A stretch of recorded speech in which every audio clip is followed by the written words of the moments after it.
Gritty win. What a finish for the Duke basketball team. For a moment, it looked like Duke could be on their way to the first loss of the season. Isaiah Evans had other plans. Showtime Slim for the win. Hi, everybody. Dick Vitale. Hey, make sure you listen, man. The Locked On Blue Devils with J.J. Jackson. He's awesome, baby.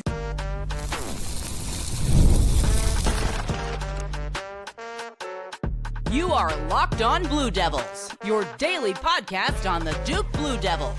Part of the Locked On Podcast Network, your team every day.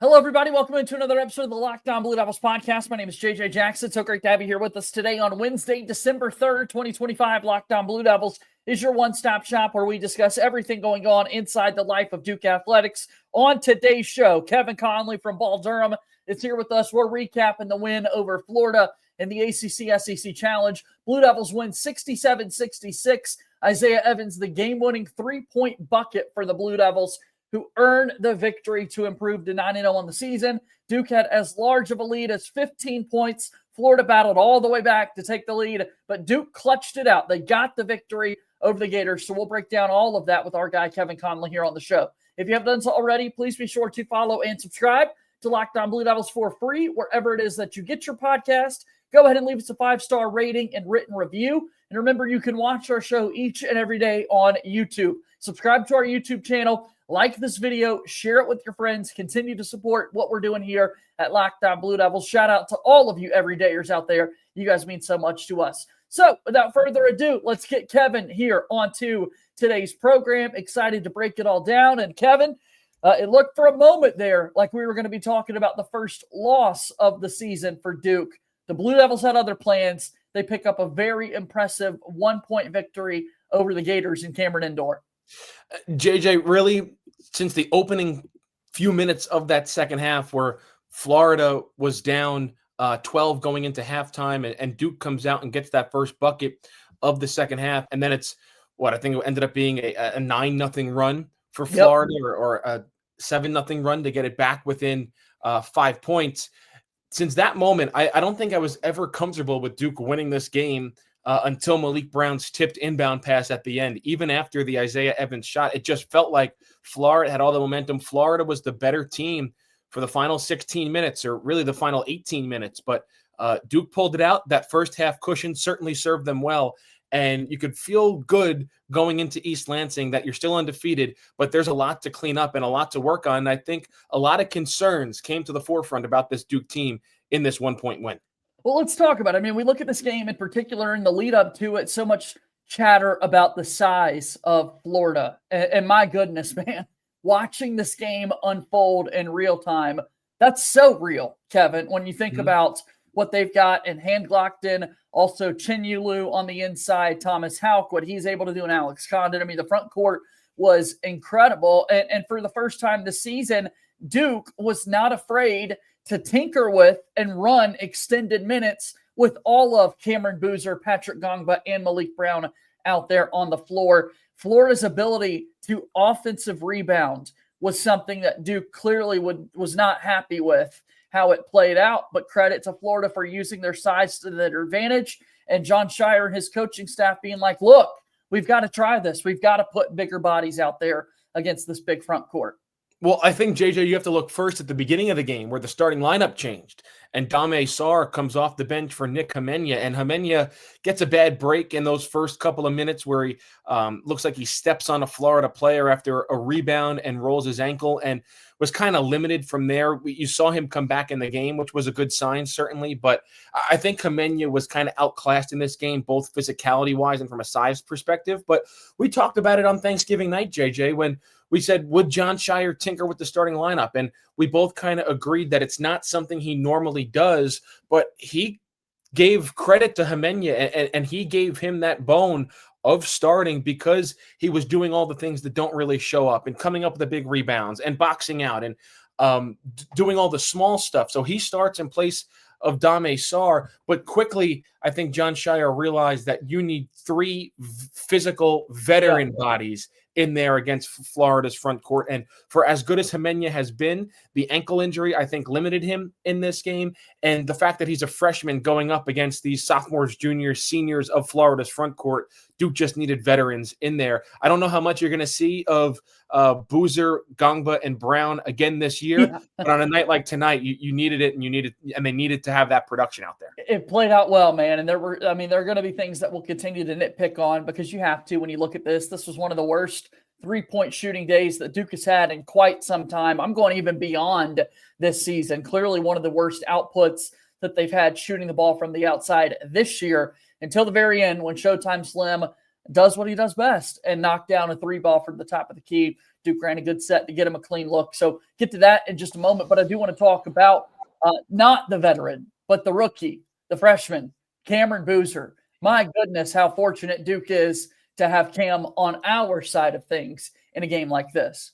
No, JJ, we've talked about it all season long about how good this kid is. And it's tough filling the shoes of a superstar. I'm not going to call him a legend, but a superstar in Cooper Flagg.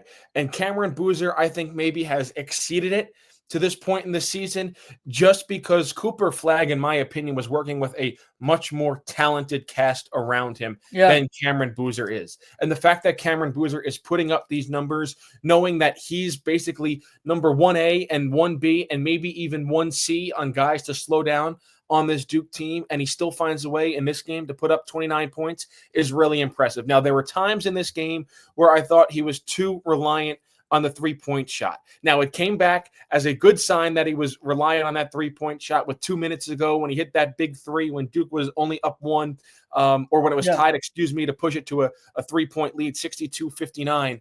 But other than that, no really criticisms or critiques of Cayden Boozer's game. I mean, he was special. He's proven that he can shoot it from three-point range. I think Florida's size inside was making him shoot a couple more threes than we're used to, as he attempted 9 in this game. But man, this kid is special. This kid is a winner. He'll do anything it takes to win, and he's only getting better. And I think another impressive thing is he matched the Florida front court, and he only committed 2 fouls in the game. So Cayden Boozer, he is the real deal. Yeah, down the stretch, you'd be worried that there could be players fouling out and that sort of thing with kind of how physical this game was, and that just wasn't the case. We got to the end of it, and Florida had to foul an extra time because they had a foul give. They were still in the 1-and-1 where the Gators, so Duke really hadn't committed an egregious amount of fouls in their own right in this one. So credit to them. There was controversial flagrant foul reviews back and forth on both sides. The one against Malik Brown was awful. Yeah. I mean, I do not know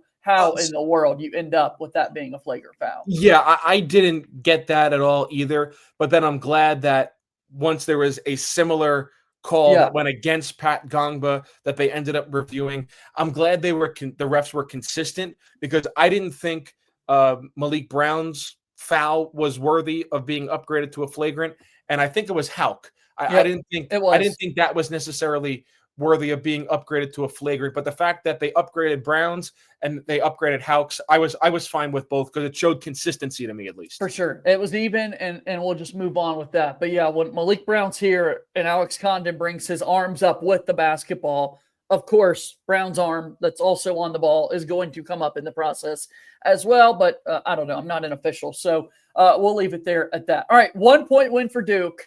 And what a moment at the end for Isaiah Evans. Let's dive into that and some more things that Duke will need to improve on in the days and weeks, the games to come. This is Locked On Blue Devils. Yes, Locked On Blue Devils here today is brought to you by our friends over at FanDuel. NFL Sundays move fast. One big play, and suddenly everything feels different. That's what making live bets with FanDuel so exciting. You're not just watching the game, you're reacting to it in real time. With FanDuel, you can place bets as the action unfolds. Every drive, every momentum swing, every highlight moment, and so much more. Live betting is best when the game starts to shift. A receiver gets hot, a defense tightens up, or the momentum flips completely after a turnover. How about here in our state, the Panthers with a massive win over the LA Rams this past Sunday? Those fourth down touchdowns that Bryce Young was dialing up, lines were shifting a whole lot throughout the momentum with our friends at FanDuel. Player props update as those guys heat up. Money lines adjust instantly. and so much more. So if you want to be right in the middle of the action this season, visit FanDuel.com and place your NFL live bets all season long. The game moves fast, and so can you. FanDuel is a proud sponsor of Locked On Blue Devils. All right, here we go. We got to talk about Isaiah Evans and the performance that he had for Duke basketball. He was 0 for 7 from the three-point line and was unfazed going to the final possession there offensively for Duke. As Duke drew up a nice play, Cayden Boozer swung it over to Slim, who was wide open, and Kevin, he absolutely buried it. And his energy and emotion, the reaction you saw from Isaiah Evans was so pure, and it's one of the big reasons why he's become a fan favorite.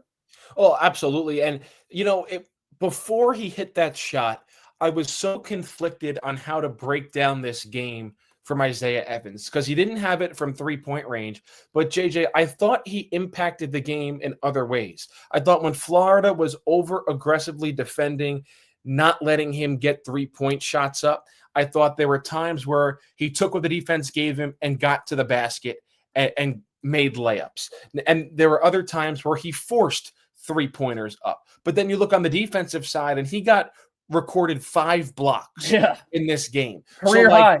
There's a lot of things that you're trying to piece together, and it's like, okay, how do I break down this game from Isaiah Evans? Because there was some good, there was some bad, but all in all, I don't think he was a major factor if Duke were to lose this game. But the fact that he's 0 for 7 from three-point range, he has the confidence to hit the shot. And I shouldn't say that like it's a surprise, because how many times have I said on this program, JJ, Isaiah Evans could be 0 for 12, but he lets that 13th shot go like it's going in. And that was the perfect example tonight. He's having a tough night shooting the ball from three-point range, but Duke trusts him to hit that shot. He has confidence in himself to hit that shot, and it ends up being the game winner. I'm going to be real. I mean, as a fan, I certainly trusted him, right? I wanted to see him let it fly there. I thought for sure that's the guy you want taking the shot in that moment. I think everybody in the building started to feel that way as well. So credit to Isaiah, who overall on the game finished with 13 points, going 2 of 3 from the free throw line, 5 of 14 from the floor, and 1 of 8 from three-point range like we talked about. But that one was such a big three-point make for Slim in the moment there. Cayden Boozer finished with 29 points. Ngongba finished with 11 points to go along with 5 rebounds, 5 assists, 5 blocks for Big Pat. Wow, what an all-around game we saw from Mr. Ngongba. Well, all right, JJ, I think this is the part where you said I'm going to keep it real with you. Yeah. The Duke front court was great. We expect the Duke front court to be great every single time they step on the floor, even though on paper, Florida had the advantage both in years of college basketball, and experience in big games, but the Duke front court still stepped up big. I thought Pat Ngongba was great, although I mean, everyone hated the second to last shot of the game where Duke had nothing going, and just by default, it was a Ngongba three-pointer. That's that was horrific. That was and especially if that was the offensive sequence that could have lost you the game, that's Jon Scheyer was going to be up late tonight thinking about that. But fortunately for him, that's not the case. The thing that's going to be the downfall of this team, if it is the downfall, is the backcourt, right? And it's kind of the thing that we've expected all season or all preseason, is that the backcourt is still the weakest link to this team. I don't think Caleb Foster played great in this game. Cayden Boozer was pretty much of a non-factor. Now, the only thing to add to that, Dame Sarr was a non-factor. Darren Harris was really a non-factor. The only thing to add to that is, how do you categorize Isaiah Evans? Is Isaiah Evans a guard or a forward?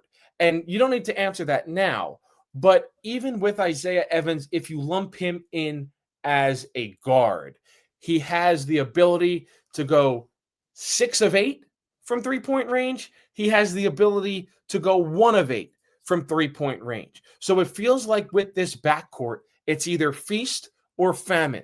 Tonight, for the most part, it was famine, and the front court led them, and then Isaiah Evans was able to come up with that big shot late. So I think you have no concerns really about the front court and what they're going to deliver on a night-in, night-out basis. I still think all the questions with this team circle around the backcourt until somebody steps up to be a consistent scoring threat and not put so much on the shoulders and on the plate of Cayden Boozer. Yeah, well, we can see here, you look at this game for Duke, they've got the 12-point lead at halftime over Florida. The Gators scored 42 points in the second half, won by 11 to get the lead there at the very end. I mean, it was the team that was just not going to go away, and you could certainly tell that their experience being the reigning national champs, yes, they lost a lot of talent, but all of those front court guys were a part of their championship-winning team a season ago. It was the 16 points that they got out of Boogie Fland that was not on their tournament run. That would have been Walter Clayton Jr. last season.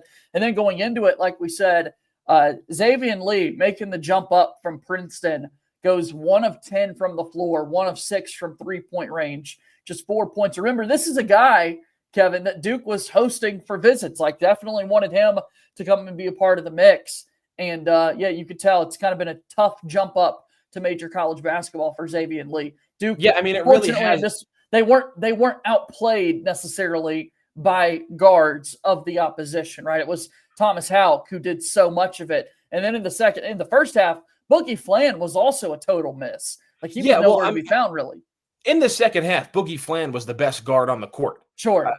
And I've really watched this Florida backcourt a lot this year because, and what I do covering St. John's, they were in on Xavier Lee, and it really came down to St. John's or Florida, and St. John's has had their own issues at point guard this season. So I've been seeing what Xavier Lee has done at Florida, and he has really struggled this year. Boogie Fland has also really struggled this year, but you saw the Boogie Fland that you saw at times at Arkansas last year in this second half, and he was the best guard on the court for either team in the second half. He hit the big three-pointer to put Florida in front, and it looked like he was going to be the X factor and the difference of somebody stepping up in either backcourt to win this game. But for Duke, it was Isaiah Evans who had the last laugh. But Boogie Fland, maybe you started to see him turn into the real Boogie Fland in this second half. I'll have to watch Florida throughout the rest of the year to see if that remains true. But certainly major issues with Xavier Lee. And JJ, he wasn't even on the floor late in the game when Florida was making their comeback. I think that says all you need to know right now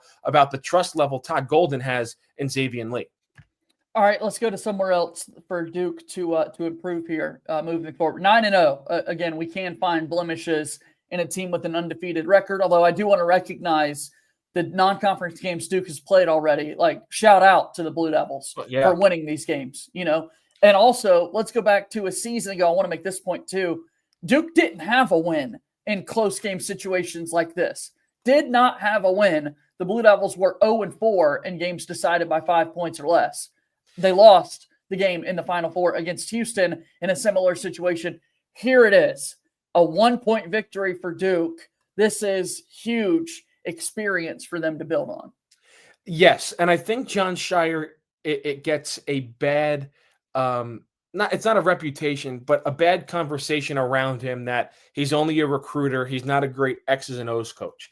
And I think last year, the X's and O's part of it, especially late in games, wasn't able to be on full display because what did we see most times at the end of these close games? Cooper flag ISO. And now, in theory, it's not a bad play call. Cooper flag was that good, but for whatever reason, he wasn't coming through in a lot of those situations. This is really the first time we've seen Jon Scheyer this year have to come up with a play under 20 seconds to go. You're down by a possession. What do you got for us? And I thought he came up with a great two-man action with Isaiah Evans and Cayden Boozer, your two most prolific scorers on the team.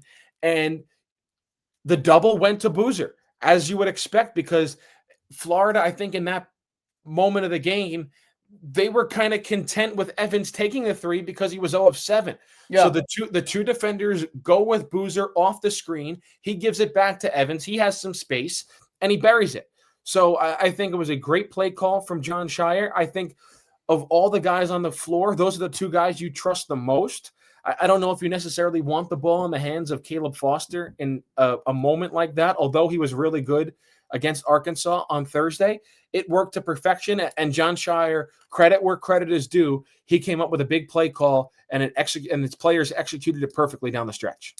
Florida out-rebounded Duke. Again, size advantage, but they out-rebounded the Blue Devils by 11 and then also by 9 in just the offensive rebound category itself. So size certainly an advantage for the Gators in the front court. What's interesting, though, again, we talk about it, Duke, according to KenPom, is the 4th tallest team in all of America. Like we talked about last season, Duke was the number 1 tallest team there with all the guards being 6'5" and greater. It's just not the most physical rebounders, right? I mean, look here, Dame Sarr plays 17 minutes out there on the floor for the Blue Devils and finishes with just 2 rebounds. That's certainly something to watch moving forward. And then you've also got this Duke team struggling from the free throw line, going 10 of 16 from the charity stripe. Caleb Foster, I hate to say it, Kevin, because he made some clutch ones down the stretch against Arkansas, but I had no confidence when it was the 1-and-1 there at the end that Foster would be able to make a free throw, and that proved to be true.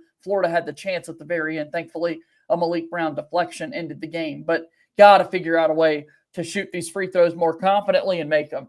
No, they were bad at the free throw line tonight, JJ. There's no debate about that. And I think that kind of says all you need to know about Caleb Foster, that you had no confidence in him, that he had a chance to make this a 3-point game and breathe a little bit easier in the final second and a half. A couple of misses on end one opportunities that are big momentum plays. Now, Cayden Boozer does go 6 of 7. He missed one that he got redemption for on that lane violation. So free throws are going to be big for this team coming down the stretch of the season in these big moments, in these big games. And luckily, they were able to still win despite missing 6 free throws. And as you mentioned, clutch ones late, or one clutch one late that didn't go for Caleb Foster. All right, so again, Duke 9-0 on the season. They've got a big test coming up here on Saturday at Michigan State. Really, really big test coming up for the Blue Devils their next time out. Let's highlight that game in just a moment when Locked On Blue Devils continues.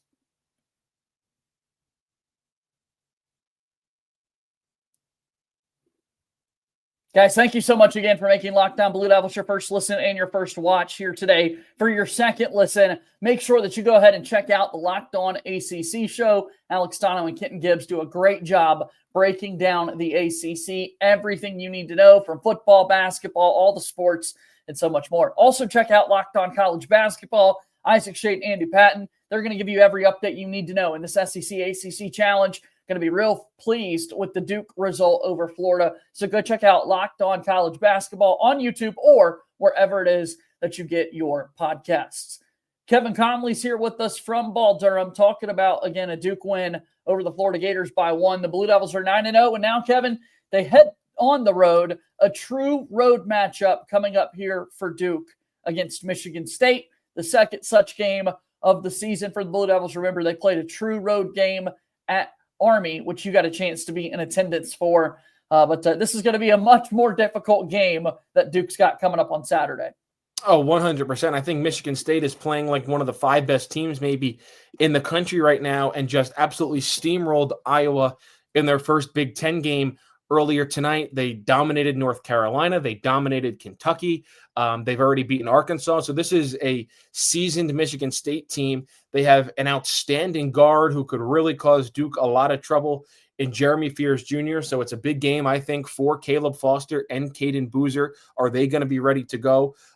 Michigan State has another really, really talented front court that Duke is going to see. And I think this is going to be the toughest game so far this season for Duke. Granted that they're playing a really tough team and they're playing on the road against Michigan State. So how about a Saturday of Duke athletics? It could set up for a really exciting one, or it could set up for a really disappointing one, with basketball at noon Eastern in East Lansing, and then obviously football at 8 Eastern in the ACC championship game against Virginia. Yeah, big-time opportunity for Duke, man. I mean, a chance to improve to 10-0 on the hardwood, and then, again, like you said, a chance to win your first ACC football championship since 1989. Unbelievable that Duke has found themselves in that position. And I'm excited for a matchup like this.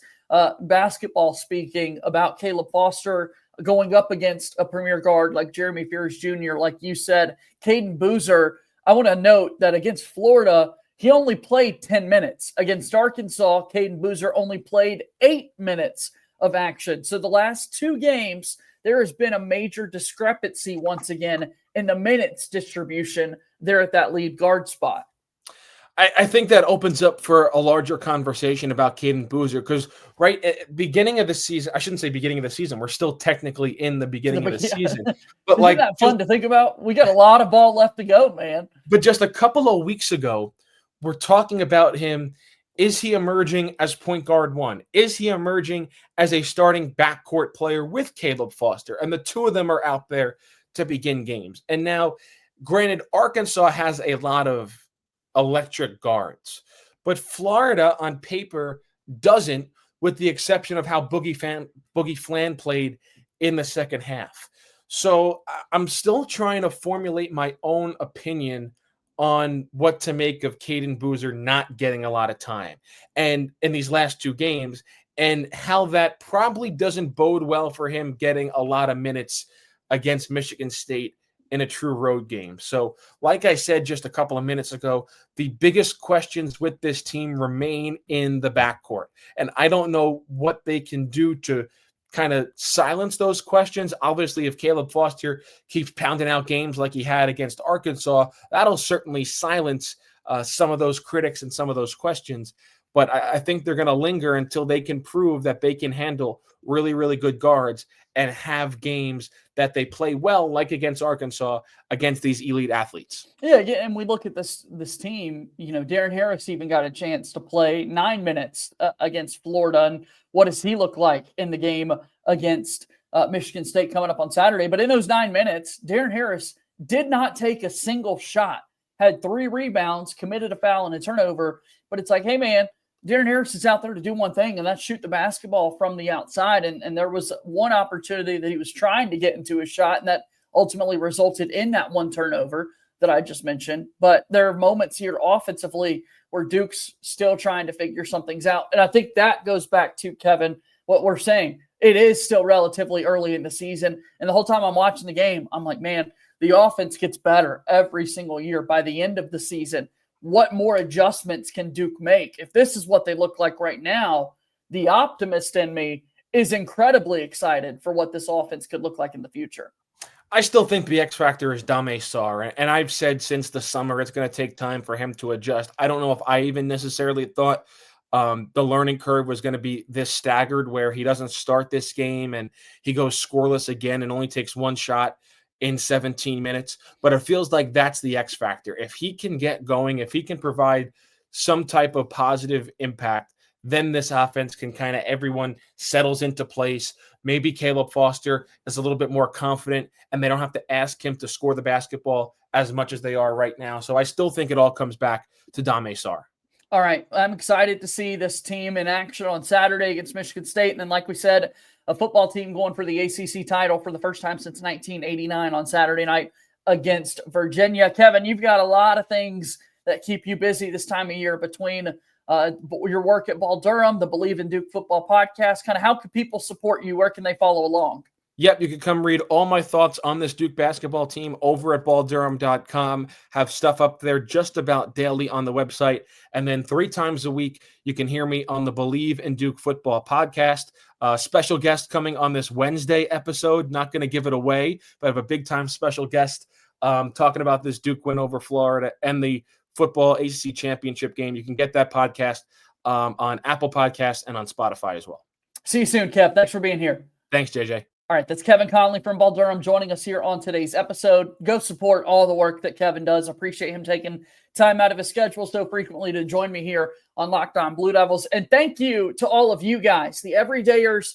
Comment down below if you're an everydayer. I want to give you shout outs from time to time with these episodes because you guys certainly make this fun to do each and every day, and your support means so much to us here on the Locked On Podcast Network. Now, the #1 sports podcast network in the entire galaxy. Go check out Locked On Sports today, Locked On College Basketball, Locked On ACC. A couple of your next hits coming up are great shows for you to go watch and enjoy. All right, that's going to do it for our show here today. As always, go Duke. I'll talk to you tomorrow. My name is JJ Jackson. Thank you and good day.